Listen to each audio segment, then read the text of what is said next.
In the shadow of a mountain, in a village forgotten by the main roads, there lived a man whose wealth was a fortress.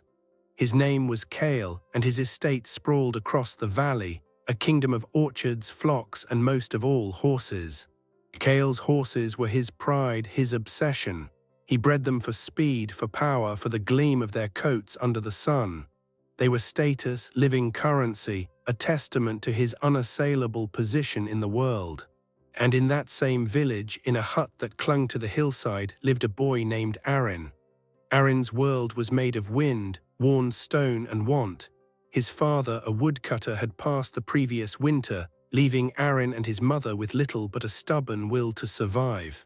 Arin's job was to tend the few scraggly goats that picked at the tough mountain grass, a lonely and meager existence. But every afternoon, without fail, Arin would pause on a high ridge. From there, he could look down into Kael's valley to the paddocks and training yards. He would watch the horses. He didn't see assets or trophies. He saw poetry in motion. He saw the arch of a neck as a creature drank from the stream, the complex conversation of muscles under skin as a colt galloped, the soft, intelligent eyes that seemed to hold stories of open plains and driving rain. He studied them. He learned to read their moods in the flick of an ear, the set of a tail, the subtle shift of weight. It was a silent, secret education, born of longing and acute observation. He had no hope of ever touching one of Kael's magnificent creatures. They belonged to another realm, a world of polished leather and rich men's laughter, a world that was closed to him. This was the established order. Kael atop his hill of wealth and influence, Arin on his ridge of poverty and dreams, a chasm between them as wide and deep as the valley itself. The village festival of the harvest moon was the one time that chasm was ceremonially, if superficially, bridged. It was tradition that the wealthiest landowner would make a gift to the poorest member of the community.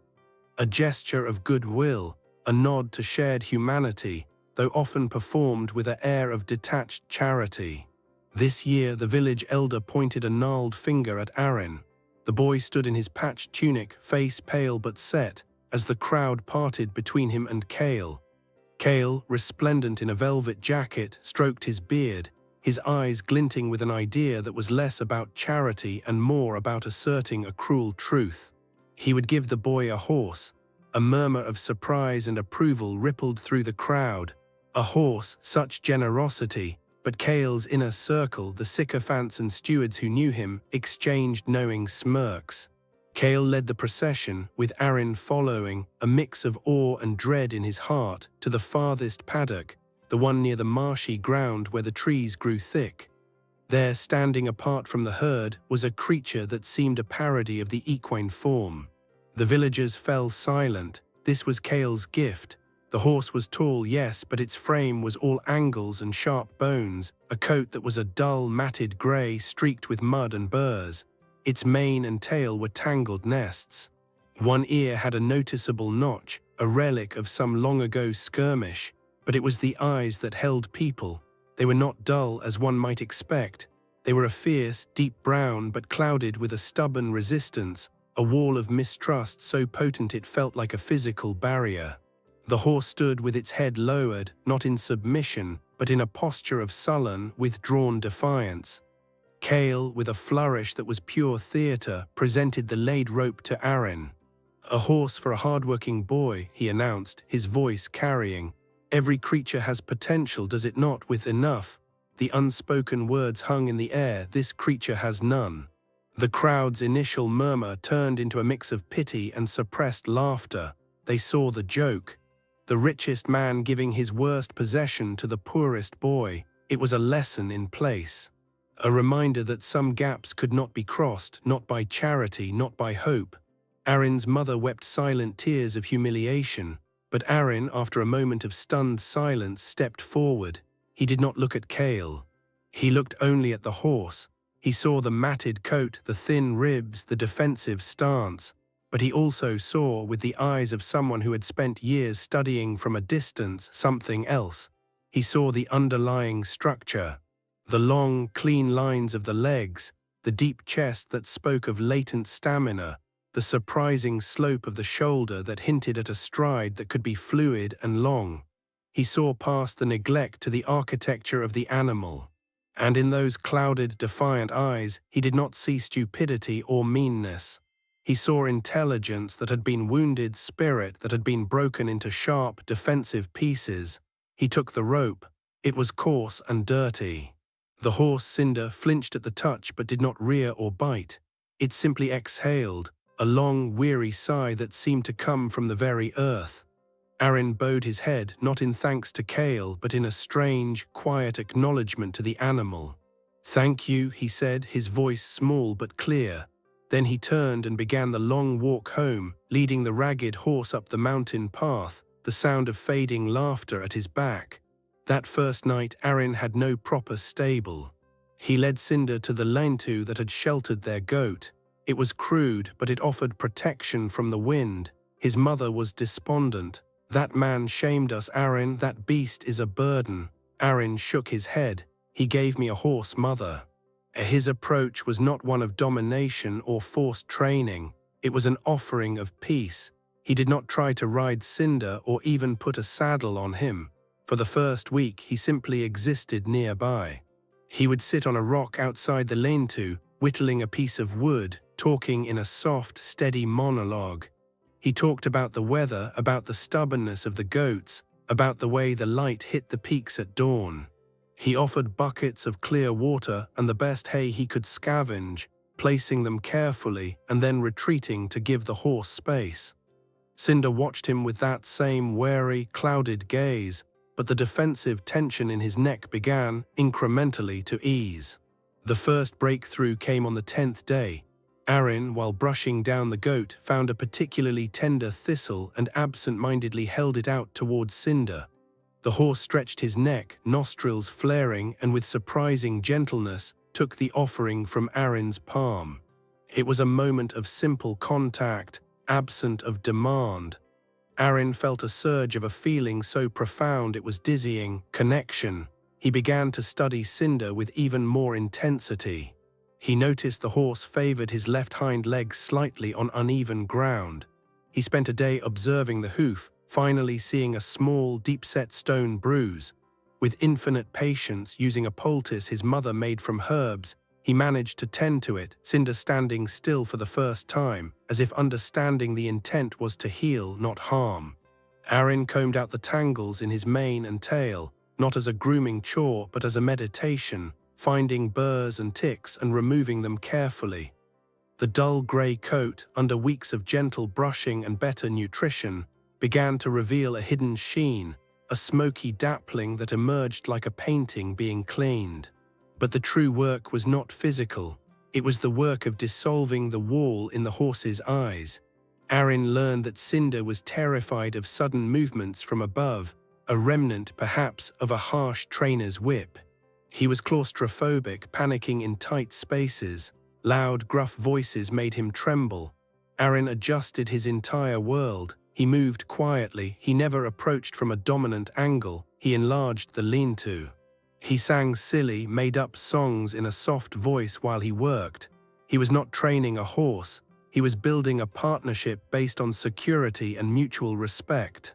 He discovered Cinder had a phenomenal sense of hearing and an almost preternatural awareness of approaching weather.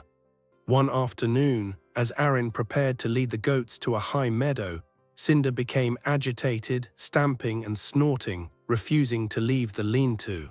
Arin, trusting the animal's instinct, stayed put. An hour later, a violent, unexpected hailstorm pummeled the very meadow they had been heading towards. The goat would have been injured, possibly killed. Arin looked at Cinder with new understanding. This was not a broken-down nag. This was an animal of exceptional sensitivity and intelligence, whose spirit had been crushed by clumsy, forceful handling. Kael and his men used horses as tools, bending them to their will through feed schedules, bits and spurs. They valued only outward obedience and speed. They had mistaken Cinder's deep sensitivity for weakness, his thoughtful caution for stubbornness. In trying to bully a creature of profound feeling, They had created the very problem they despised. Meanwhile, the bond between boy and horse deepened into something wordless and profound. Arin could direct Cinder with the lightest touch of a hand on his neck, a subtle shift of his own weight. They developed a silent language. And as Cinder's trust grew, his physique transformed. The angular frame filled out with lean, hard muscle. The smoky dapple of his coat shone. His neck arched proudly, and his trot became a floating, effortless gait that covered ground with astonishing efficiency. The cloudiness in his eyes vanished, replaced by a bright, keen intelligence and a softness that was reserved for Arin alone. To the rest of the world, he was still regally aloof. The village began to notice. They would see Arin moving through the high pastures, the once despised horse moving beside him like a shadow, responsive and calm. Whispers started. The joke was no longer funny. Kael heard these whispers and they pricked his pride. He had intended the gift to be a monument to Arin's station. Now it was becoming a testament to the boy's unseen skill. His curiosity, tinged with irritation, turned into a resolve to reclaim the narrative. The annual King's Cup steeplechase was approaching. It was the premier event in the region, a brutal test of speed, jumping, and endurance over natural terrain. Kael had won it 3 years running with his champion stallion, a fiery beast named Thunder. The race was a validation of his entire breeding and training philosophy. He issued a public challenge, couched in terms of false magnanimity. He announced that in the spirit of the festival gift, he would grant Arin and his horse a special invitation to race in the King's Cup. "Let us see the fruit of the boys, unique methods," he declared. The village was electrified. It was a transparent setup for a colossal, public humiliation. Arin on that ragged mountain horse against the finest thoroughbreds in the land. It was suicide. Arin's mother begged him to refuse, but Arin looked at Cinder, who stood quiet and powerful in the morning light. He thought of the hidden stone bruise, the weather sense, the deep, trusting eye. He thought of the laughter on the day he was given this worthless creature. He accepted. The weeks before the race were a frenzy in Kael's stables. Thunder was drilled relentlessly. The focus was on raw speed and obedience. In the mountains, Arin's preparation was different. He and Cinder explored the race route, not to practice speed runs, but to understand it. They walked the wooded sections, noting the low branches. They examined the jumps, the texture of the ground on the landing sides. They forded the stream at different points, finding the firmest footing. Arin's training was about partnership and trust over terrain. He never pushed Cinder to exhaustion. Their work was a dialogue, confidence built through success, not fear of failure. Race day dawned clear and crisp. The field was a spectacle of color and wealth. Glossy horses with braided manes, riders in brilliant silks, the air smelling of leather and expensive liniment. And then there was Arin and Cinder. Arin wore simple, sturdy clothes. Cinder's coat gleamed, but he wore no fancy tack, just a simple bridle and a worn saddle. The contrast was stark. They were an island of quietude in the bustling paddock. The other riders glanced at them with amusement or pity. Kael, atop the magnificent, prancing Thunder, gave them a condescending nod. The starting flag dropped. The field exploded forward in a thunder of hooves. As predicted, Kael and Thunder shot to the front, a blur of power and aggression. Arin held Cinder back, settling into a steady, ground-eating canter near the rear of the pack. The crowd roared for the leaders, barely noticing the boy on the smoky horse. The first part of the course was open field, favoring pure speed. Kael was in his element, building a commanding lead. He took the first few jumps recklessly, forcing Thunder to make corrections on the landings. The horse was breathing hard, eyes rolling white with the strain of the punishing pace. Then the course entered the woods. The path narrowed, twisted, and was littered with debris. This was where Arin and Cinder began their work. While others slowed, navigating awkwardly, Cinder flowed. His footing, studded and sure, was flawless. He negotiated tight turns with the agility of a deer. his preternatural awareness helping him avoid hidden roots and soft patches. Arin guided him not with strong reins, but with subtle shifts, a partnership in motion. They began to gain, passing one rider, then another. Next came the water jump, a wide, muddy stream. Several horses balked or landed clumsily in the soft bank, losing precious moments. Kael and Thunder took it fast, but Thunder landed off balance, stumbling and costing them momentum. Arin and Cinder approached differently. They chose a slightly angled path Arin had scouted, where the bank was firmer. Cinder leapt with clean, economical power, landing smoothly and surging forward without a break in stride. They were now in the top 5. Kael, glancing back, felt the first cold trickle of doubt. The final section was a long, grueling uphill climb to the finish, a test of heart and stamina as much as speed. Thunder, pushed too hard too early, was tiring. His breaths came in ragged gasps, his gallow losing its crispness. Kael drove him with the whip, but the response was diminished, the spirit breaking under force. Cinder, by contrast, was just hitting his stride. His breathing was deep and regular, his muscles working with efficient power. The deep chest and long, lean lines Arin had seen under the neglect were now engines of endurance. The bond between them was the final key. Arin was not a burden on Cinder's back.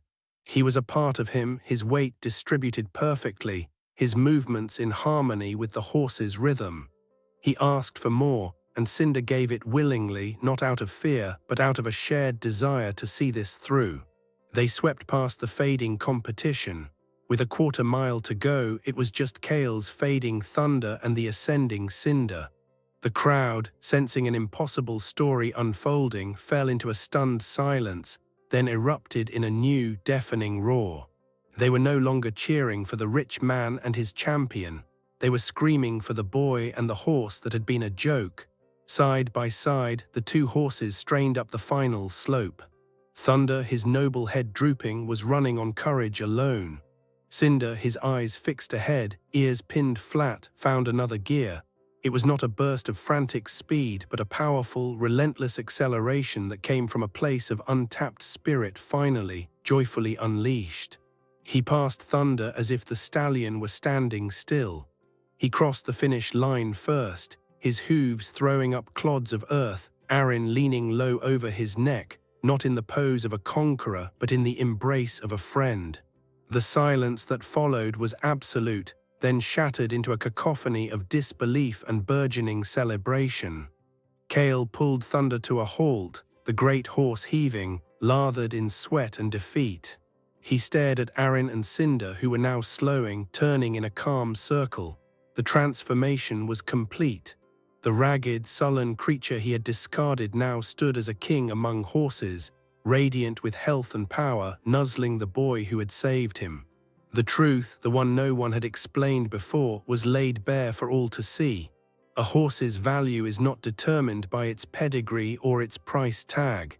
Its true spirit is not unlocked by dominance and fear, but by patience, understanding, and partnership. Kael had given his worst horse, believing it to be a vessel for his contempt. In doing so, he had handed Arin a diamond in the roughest possible shell.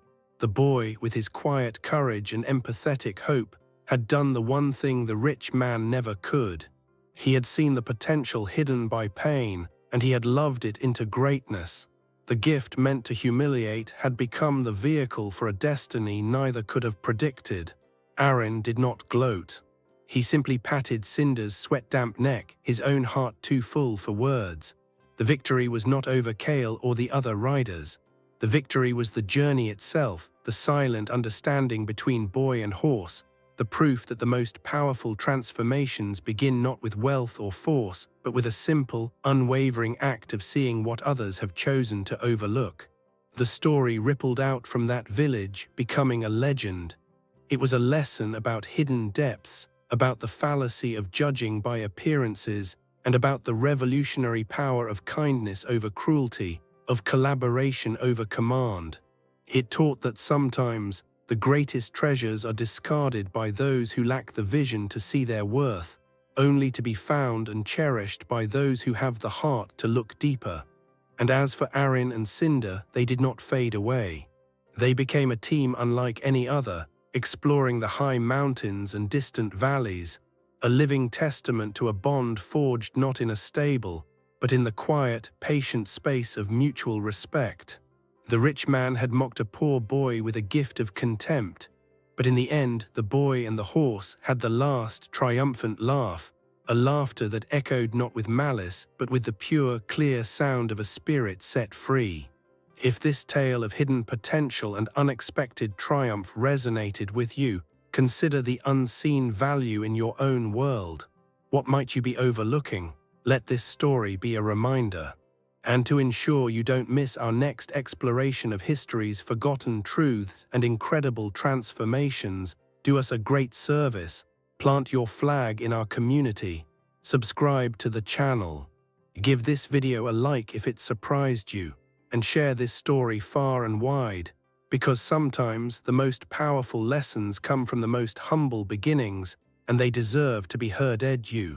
And share this story far and wide, because sometimes the most powerful lessons come from the most humble beginnings, and they deserve to be heard.